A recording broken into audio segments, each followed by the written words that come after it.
ভালোবেসে বিয়ে করেছিলাম, কিন্তু বিয়েটা টিকেনি। আমি আমার পার্টনারকে ভালোবাসি, তবুও আমাদের সম্পর্ক খুব শীতল, একঘেয়ে। আমরা পরস্পরকে ভালোবাসি, কিন্তু আমাদের প্রচণ্ড আর্গুমেন্ট হয়। মনে হয় না আর একসাথে থাকতে পারবো। আমাদের খুব হ্যাপি ফ্যামিলি, কিন্তু কনজুগাল লাইফ ঠেলে ধাক্কায় চলে। আমি আমার পার্টনারকে অনেক ভালোবাসি, কিন্তু আরেকজনের সাথে অ্যাফেয়ারে জড়িয়ে পড়েছি। আসসালামু আলাইকুম সবাইকে। আমি ইমি স্পেস চ্যানেলে আপনাদের সবাইকে স্বাগতম। এতক্ষণ আমি যে কথাগুলো বলছিলাম, এই হচ্ছে আমাদের অধিকাংশ মানুষের সম্পর্কের অবস্থা। সবকটা স্টেটমেন্ট খেয়াল করলে দেখবেন একটা জিনিস কমন আছে, সেটা হলো ভালোবাসা।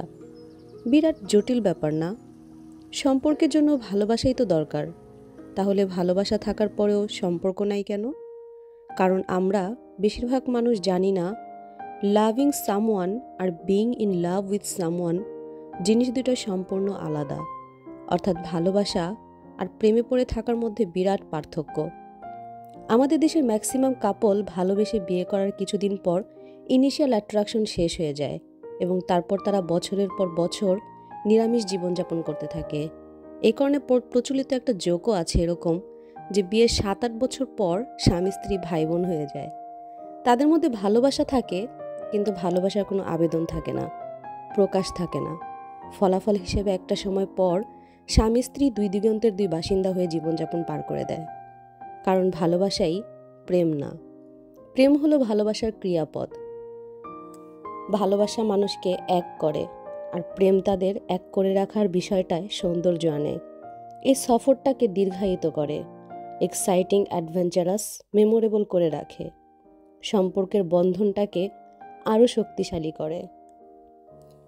ভালোবাসা খুব সামগ্রিক।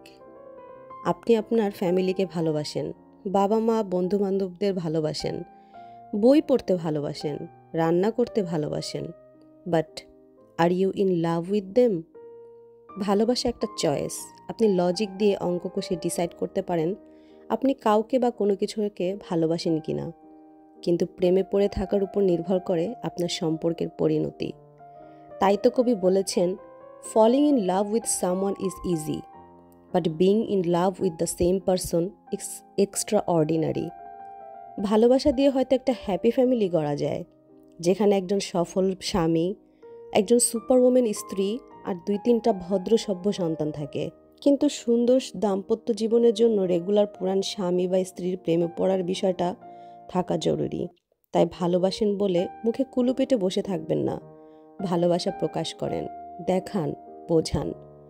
নিজের বিবাহ করা পার্টনারই তো, লজ্জার কি আছে? আমার কথায় যদি কেউ কষ্ট পেয়ে থাকেন, তাহলে প্লিজ আমাকে ক্ষমা দৃষ্টিতে দেখবেন। আজকের মতো এ পর্যন্তই। আসসালামু আলাইকুম।